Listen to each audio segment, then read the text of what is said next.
As the Trump administration is changing the position that the government has had on renewable and clean energy, particularly wind, you're starting to see some of these windmills get turned off. Some of these projects likely were never viable. They weren't generating enough revenue to pay for themselves. Let's have a conversation about whether these projects really made any sense and what's going to happen now that Trump is changing the Biden era and probably even Obama era uh, funding levels for this type of stuff, cutting it off completely and maybe changing it in a way that makes it very difficult to continue operating these. I live near a large wind farm, 400 towers, some of the such. And ever since there was talk of these large wind turbines coming in, I had been initially excited about them back during the Obama administration. But then when I began to think about the size of them, and I saw some of those, so it's not 400 size wind farms be built, but some smaller ones, maybe 20 wind generators, etc. Um, there seemed to me to be a lot of looming problems, some beginning with the design, going to the size, the durability, the amount of time that the wind turbines last. Um, there are also the ecological considerations of the birds that they kill. Um, and and another sort of uh, eh, some wind in their face, you might say, is the fight for providing power. And against when I say the fight for providing power, I do mean against the coal plants and the existing grid system that is already in existence. And the coal plants were not excited to see alternatives to their coal plants being introduced. And we've had the government providing grants to try to open up this window into alternative energy sources with solar, with wind, in some smaller capacity. Things like these mirrors in California. But um, I do like the idea of alternative energy, but I just don't know how I don't know how the wind turbines are going to I don't know how they're going to fare. And I've always wondered, why didn't we pursue a concept that was more like a solar panel, something that could be added to every house in America? I mean, that certainly has happened in California. There's so many solar panels that they don't even know what to do with the energy. The excess energy that's generated. Oftentimes, the power company won't buy it back anymore because they can't make use of it. So, I mean, in some areas that's happened. In some areas that have rampant sun, lots of sun, we've seen a proliferation of solar. I think it's become one of the most ubiquitous. But wind, I think, is more interesting one. Whether these windmills that we're building have a lot of life in them. If it takes a lot of manufacturing capacity and you have to constantly go out there and de-ice those mills, those blades, and you've got a whole host of other things that come up to maintain and keep them running. If it's not a net positive on electricity, then they really don't make much sense. And I think one of the things we're seeing with the way that the Trump administration has changed funding is that some of these projects only made sense because the government was pumping money into them through grants and other types of renewable credits. It's almost like the industry itself was just harvesting the money that the government was making available. And that was the viable business model. Once that gets cut off, the electrical production out of these things doesn't actually make it profitable, and therefore you can't operate it. So, should we expect to see quite a few of these get shut off? Weird. It's almost like that's happened before. Um, this came on my radar whenever I was having a conversation with someone in my hometown who had been asked to join the school board. And usually the school board is there's a line of people who want to join the school board for all sorts of reasons, some with to do with their children. But one of the issues that our local school board is facing is a cut, or a projected cut, in the funding, or the revenue that they saw from this large wind farm. And whenever the money was coming in from the government rolling in, you did see a little bit of that trickle down effect of the tax base for our school district expanding by quite a bit. And what did they do? They built baseball fields. They built a new auditorium. They built all these new things. But now um, the revenue from the wind projects is uh, is is not sustaining all of the projects that they built. And furthermore, the word on the street around here is that the wind farms are are not generating nearly enough money in order to pay for them without the government grants supporting them, or the government programs supporting them. So it's almost like we have another distortion in the marketplace because of what the Federal Reserve's loose money policies have enabled. We've got projects being built that otherwise wouldn't have made any sense if you had to do it without even the grants to get it started. I mean, it's one thing to have capital offset, expenditures, like to say, hey, we want to encourage this kind of a project, and there's a large upfront cost, so we're going to try and offset that so we can actually get it built and get the whole industry going. But if the project isn't able to sustain itself after it's built, that's even a bigger problem, because then it just fundamentally never made sense to do it. Yeah, and again, I mean, I like the idea of renewable energy. I like the idea of wind projects, but I worry that these distortions, which is a great word for it, these distortions that have been brought in by the government trying to manipulate the market to open it up, and then now we have a new administration who doesn't support it. What is this going to do for power in America in the future? Because while Obama and Biden administrations were building these alternative energy capacity, they were also closing down our coal plants, and not opening up or pursuing any nuclear options here in the United States. And then fast forward to now, we have the AI revolution, and America beginning to have to keep up with other countries in the world, most notably China. Um, and that coming down to really at the base of it, a question as to what is our capacity to generate energy, and especially if all eyes are focused on AI and GPU intensive processing capabilities. um, what's how is the fight for energy going to play out in America in the next couple of years? We got to build more of those thorium reactors. We got to do something different. It's funny that you say that, because I was doing dishes and thinking exactly about thorium this morning. Donald Trump just hopped in Air Force One and flew around the world to Malaysia, and of course we have the rare earth energy standoff and continuation of the tariff wars going on with China right now. But I fully have expected there to be a a deal in the future for America, for other countries of the world, that has to do with thorium reactors, because energy is so crucial.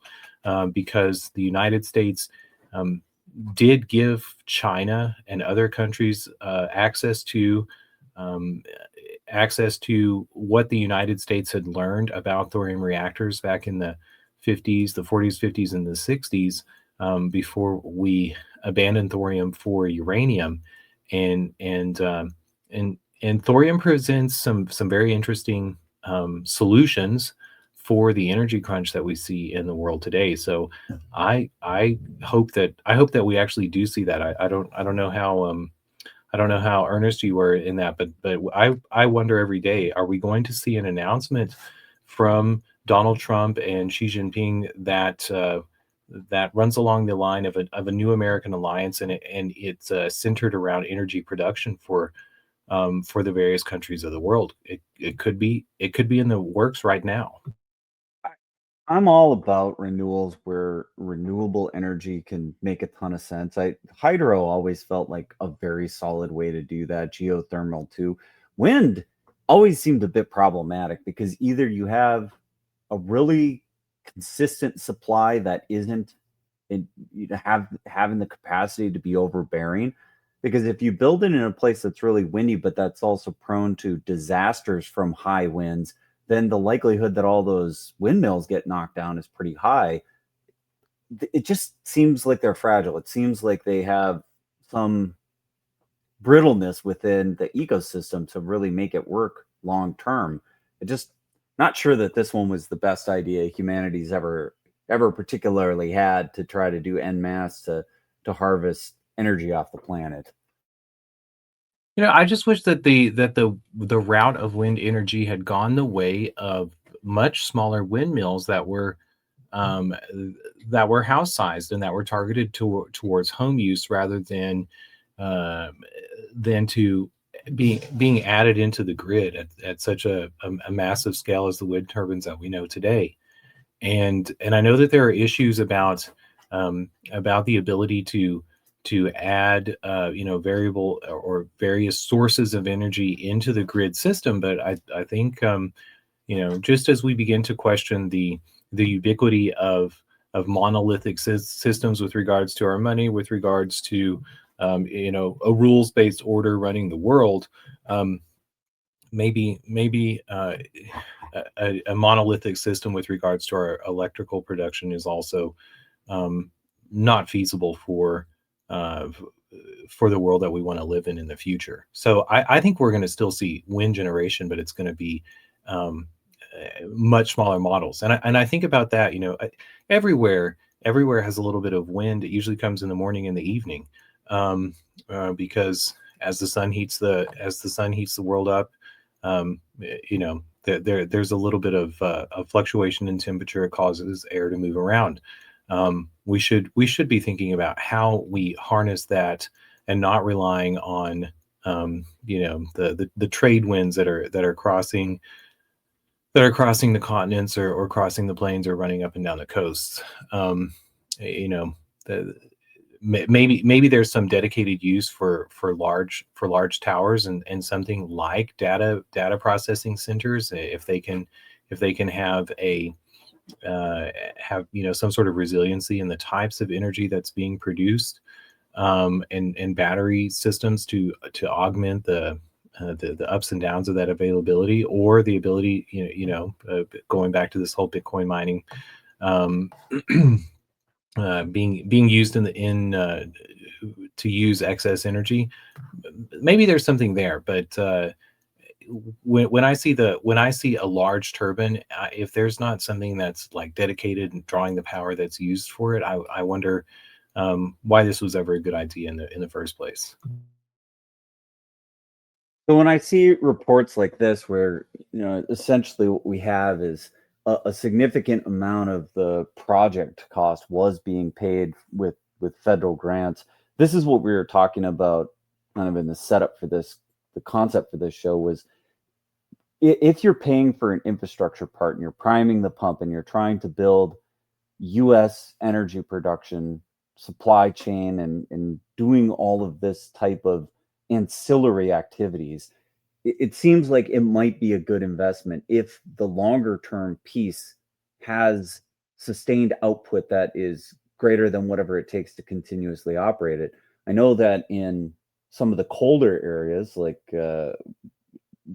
North and South Dakota, they pursued some of these projects, and what they found was they built them, and to run them during a significant portion of the year required heaters, de-icers. It required a lot of extra maintenance that they hadn't anticipated, or at least they didn't think hard enough about what it really took from an energy infrastructure perspective to keep those wind turbine blades turning in the colder periods. And they found that it was really difficult to do it. So there are limited areas where I think wind could work. It has to be very geographically selected, and I think what we found with the way that the grants were administered was they were very ubiquitous. They were available kind of throughout the 50 states in a lot of different places, and likely resulted in windmills being put up in places that weren't economically viable for maintenance reasons. That also just in pure logistical didn't make a ton of sense.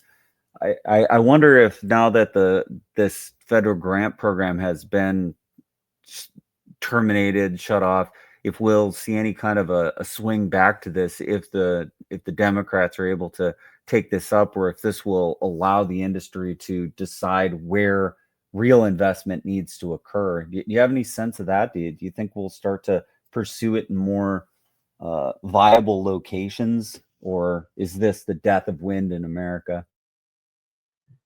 I don't know about the death of wind in America, but I do think that we did see a shift in American perceptions about our relationship with government, the autonomy. I don't know how.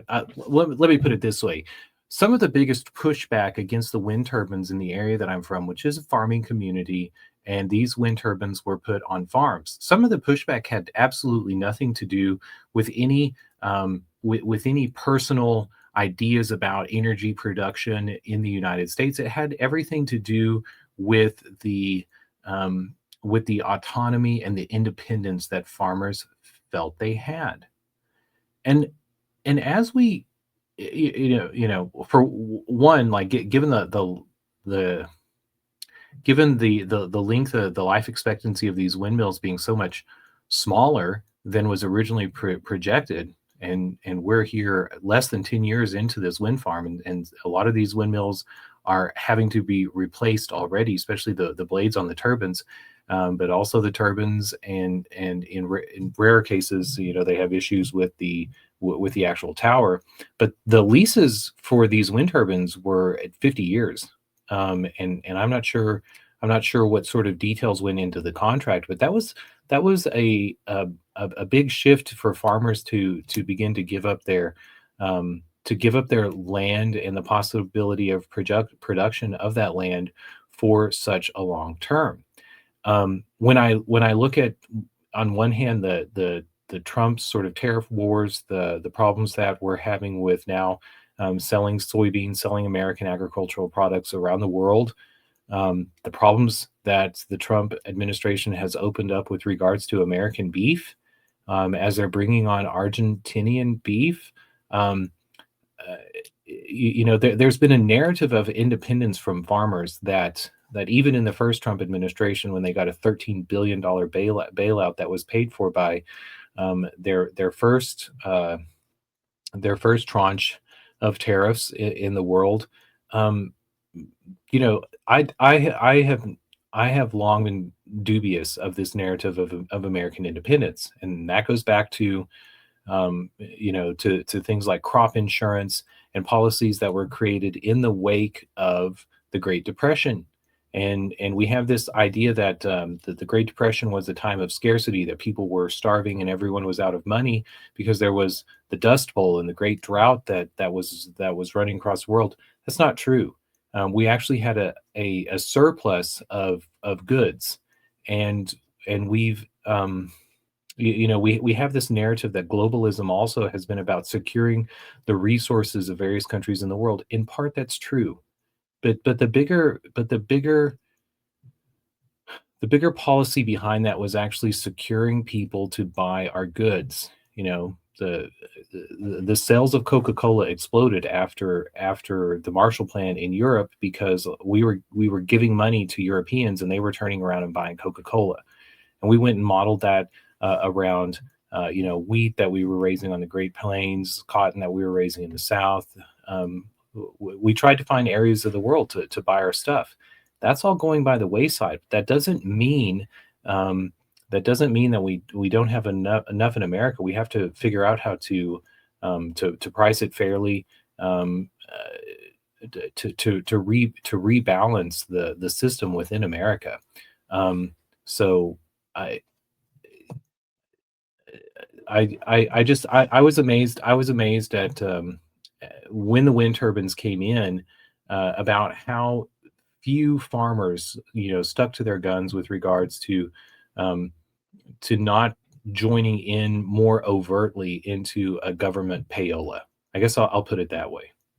It says that the way that the wind turbines are manufactured and the way that the wind farms are constructed, they have about a 20-year lifespan. So that means on that 50-year lease, that the project has to contemplate that it's going to do significant renovations or replacement to a significant amount of what's there. So the only way that it's viable is if that wind turbine is generating a significant amount of output compared to the capital costs of getting it put in place, the land lease, and everything else. I'm just can't think that the basic business model makes a ton of sense without the constant influx of the federal funds. The more I think about this, the more it really doesn't seem like there's a way that it could have been economically viable.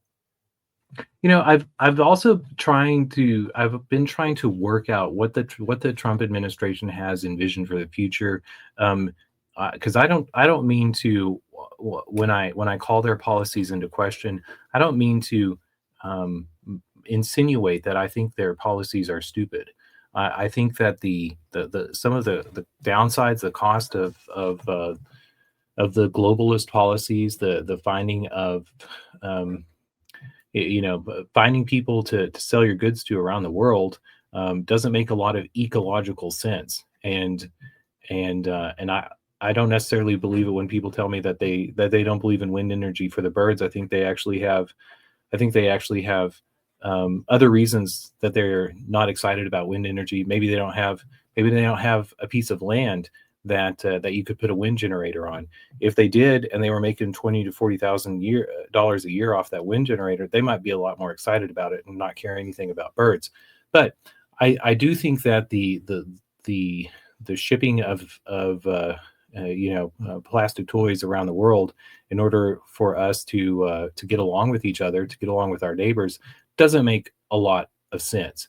And when I begin to play out what this is going to look like in the future, it seems to me that the Trump administration has had designs on rebalancing the value of the dollar versus gold, the dollar versus silver, the dollar versus oil.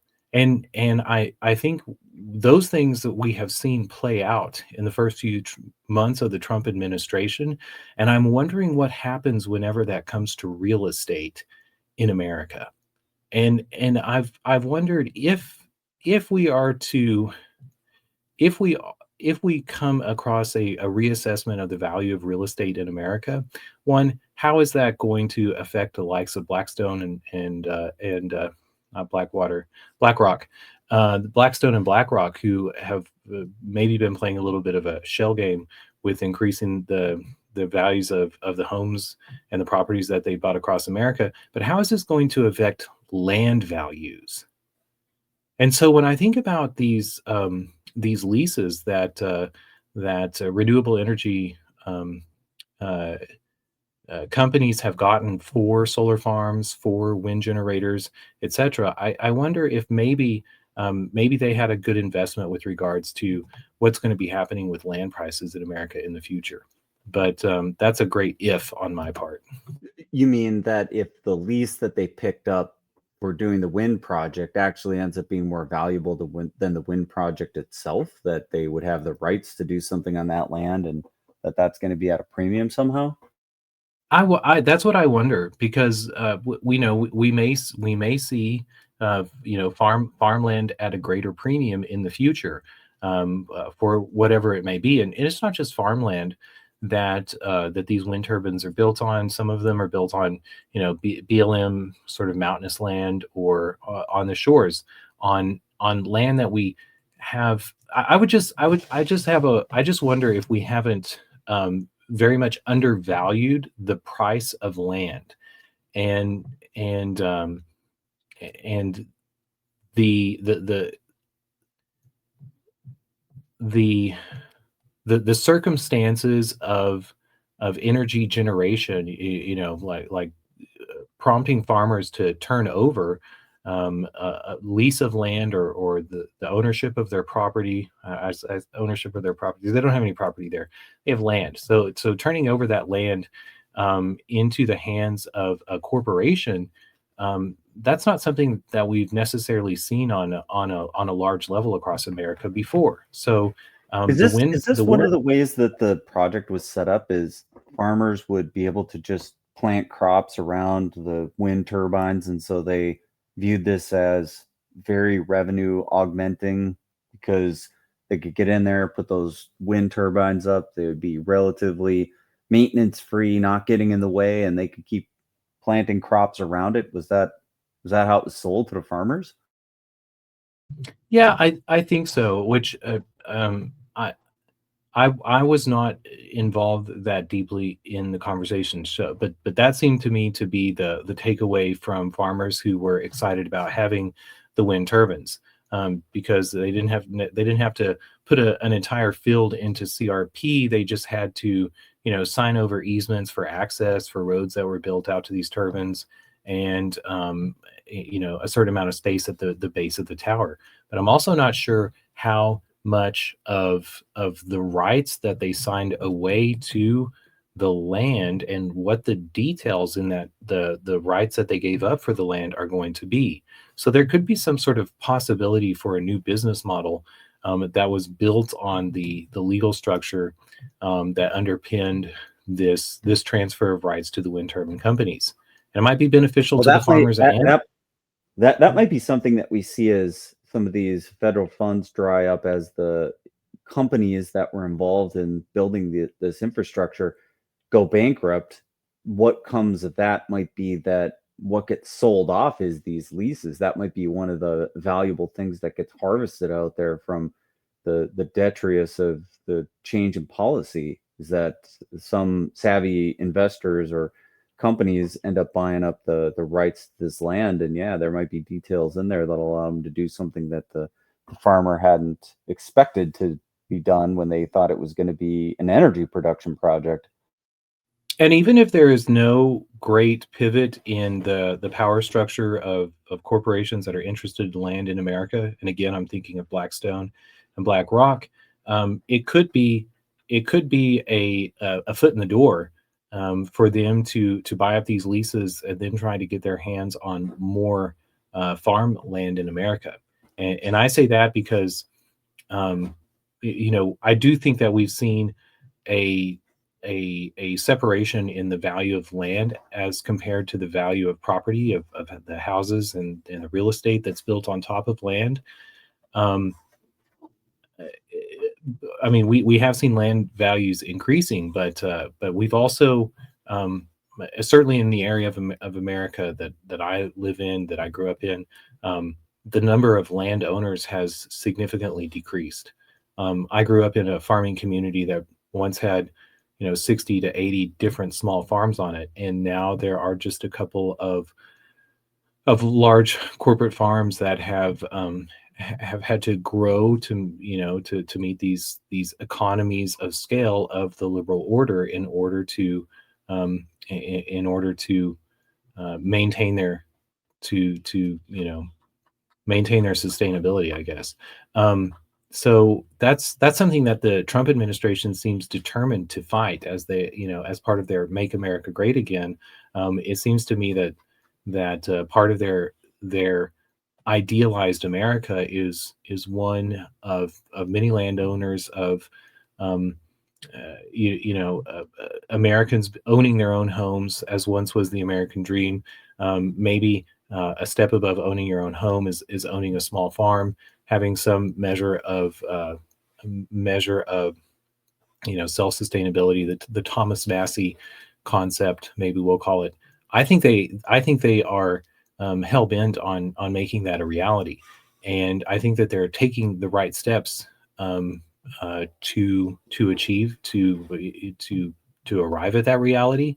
But going back to the wind turbines, the greatest player against the wind turbines being more functional, um, ha- uh, making more money, be generating more electricity, was was the actual coal companies. And so when I think about large entrenched interests fighting back against it, that's why I'm interested in how Blackstone and BlackRock are going to see that future of America as maybe opposed to their interests and them being the leaseholders um, for the majority of property in America, and them tokenizing and distributing and being a sort of a quasi private a private class that controls a lot of the not just land and property but things in America.